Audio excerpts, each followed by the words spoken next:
Hello everyone, welcome back to my channel. तो इस part की शुरुआत में चियोंगा की मॉम चियोंगा के लिए खाना लाती है, लेकिन वो खाने के लिए तैयार ही नहीं थी। ये देखकर उसकी मॉम उसे समझाने लगती है कि बेटा खा लो, वैसे ही मैं टेंशन में हूँ। तुम्हें ना खाते हुए देखकर मुझे और भी ज्यादा टेंशन हो रही है। मॉम के बहुत ही समझाने पे वो खाने लगती है। उधर बाहर चियोंग की मॉम भी आ जाती है। पुलिस खुद उनको बाहर लेने जाती है, बिकॉज वो जज है, इसलिए पुलिस को उनको इम्पोर्टेंट तो देना होगा। चियोंगा के डैड बाहर ही बैठे थे, क्योंकि उनको चियोंगा के ऊपर बहुत ही गुस्सा आ रहा था, इसलिए वो नहीं चाहते थे कि पुलिस स्टेशन में कोई तमाशा हो। इसके बाद चियोंग की मॉम अंदर आती है, तो वो देखती है कि चियोंगा खाना खा रही है। ये देखकर उनको बहुत ही गुस्सा आता है। वो चियोंगा के पास आती है और कहती है, तुम ऐसे कैसे खाना खा सकते हो, मेरे बेटे की डेथ हो गई है। तो चियोंगा की मॉम कहती है, मैम मैंने उसे खाना दिया है, उसने सुबह से कुछ नहीं खाया है। लेकिन चियोंग की मॉम बहुत ही ज्यादा गुस्से में थी। वो गुस्से में उससे खाना छीन के उसके ऊपर ही फेंकने लगती है। लेकिन चियोंगा की मॉम बीच में आ जाती है और उनसे माफी मांगने लगती है। वो कहती है, हाँ मैं समझ सकती हूँ आप पे क्या बीत रही है, लेकिन मैं कुछ नहीं कर सकती, मुझे माफ कर दो।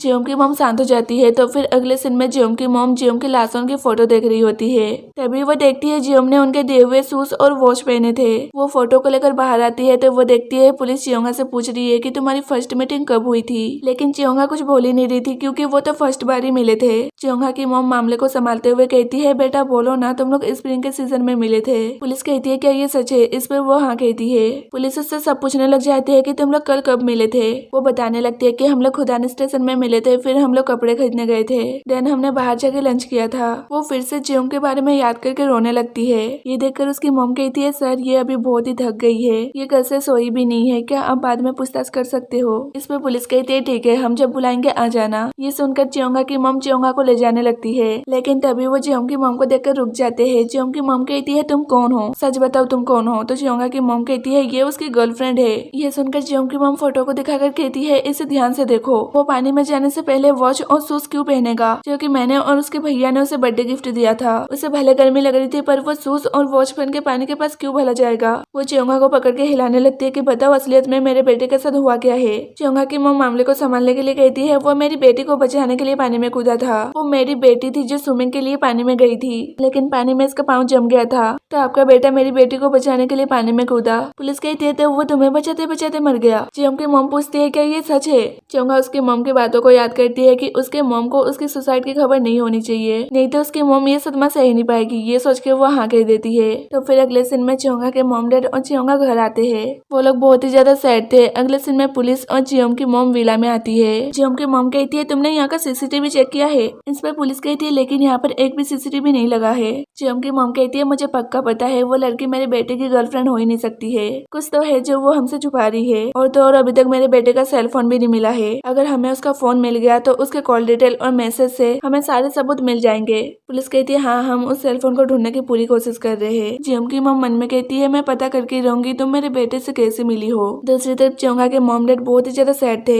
चियोंगा के डैड कहते हैं, क्या तुम्हें पता है वो सुसाइड क्यों करने गई थी? इस पर चियोंगा की मॉम कहती है, मुझे नहीं पता। चियोंगा के डैड कहते हैं, तुम उसकी मॉम हो और तुम्हें नहीं पता वो सुसाइड करने क्यों गई थी? ये सुनकर वो गुस्से में कहती है, मुझे ब्लेम करना बंद करो, मैं चियोंगा के लिए खाना बनाने जा रही हूँ। तो फिर अगले दिन में चियोंगा की मॉम उसे खाना खिला रही होती है। चियोंगा कहती है, ओनी कहाँ है? मॉम बताती है कि उसको इस बारे में कुछ नहीं पता है, वो कल रात से अपने फ्रेंड के यहाँ है, और तुम अब टेंशन मत लो, हमने डिसाइड किया है कि हम इस टॉपिक को कभी बीच में नहीं लाएंगे। आज और कल जो भी हुआ है हम भूल जाएंगे और पहले जैसा लाइफ जिएंगे, और तुम भी मंडे से स्कूल जाने लगना है। स्कूल का नाम सुनकर चियोंगा डरने लगती है। मॉम कहती है, बहुत बातें हो गई, अब तुम कपड़े चेंज कर लो, गर्मी का मौसम चल रहा है, तुम ऐसे फुल कपड़े पहने रहोगी तो बीमार हो जाओगी। लेकिन वह कपड़े उतारने के लिए तैयार ही नहीं थी, क्योंकि अगर उसने कपड़े उतारे तो उसकी मॉम उसकी चोट देख लेगी। उसे कपड़े ना उतारते हुए देखकर मॉम सोचती है कि अभी भी वो उसी मैटर को लेकर पड़ी हुई है। उसकी मॉम रोने लगती है और कहती है, बेटा ऐसा मत करो, तुम्हें लाइफ में आगे बढ़ना ही होगा। वो अपनी मॉम को रोते हुए देखकर अपने कपड़े उतारने लगती है, तो उसकी मॉम उसके चोट उनको देखकर एकदम डर जाती है और उससे पूछने लगती है, ये कैसे हुआ, ये कहाँ से लगा तुम्हें? इस पे चियोंगा रोते रोते कहती है, वो स्कूल में मेरे दोस्तों ने। ये सुनकर चियोंगा की मॉम बहुत ही रोने लगती है और कहती है, ये सब मेरी गलती है, तुम स्कूल नहीं जाना चाहती थी और मैं हमेशा तुम्हें जबरदस्ती स्कूल भेजती थी, लेकिन मुझे नहीं पता था कि तुम्हारे साथ ये सब हो रहा है।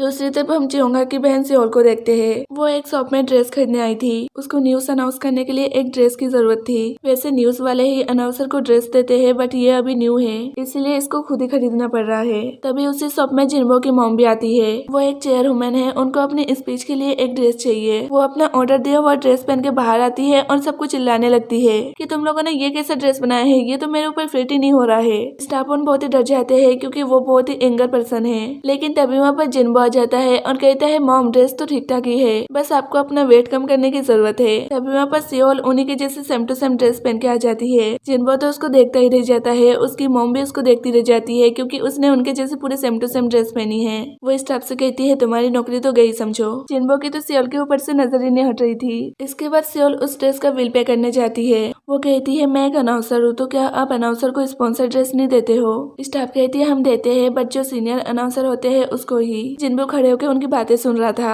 चोंगा कहती है ठीक है, तो क्या मैं इस ड्रेस को 12 मंथ के इंस्टॉलमेंट में ले सकती हूँ? ये सुनकर जिन्बो की तो हंसी नहीं रुक रही थी। मतलब यार ये ड्रेस बहुत ही ज्यादा महंगी होगी जो वो अफोर्ड नहीं कर सकती है, इसलिए वो 12 मंथ के इंस्टॉलमेंट में ले रही है। देन सियोल अपनी ड्रेस को लेकर जाने लगती है। जैसे वो चली जाती है तो जिन्बो स्टाफ से कहता है तुम उसे ये ड्रेस स्पॉन्सर में दे देना, क्योंकि ये उसी की शॉप है तो वो कुछ भी कर सकता है। वो कहता है बट ये मेरी मॉम को मत बताना, क्योंकि उसकी मॉम सियोल को बिल्कुल भी पसंद नहीं करती है। दूसरी तरफ जियोंग की मॉम बहुत ही ज्यादा सैड थी। उनकी मैड उनको संभालने के लिए आती है, लेकिन वो खुद ही रोने लगती है क्योंकि वो जियोंग को अपने बेटे जैसा प्यार करती थी।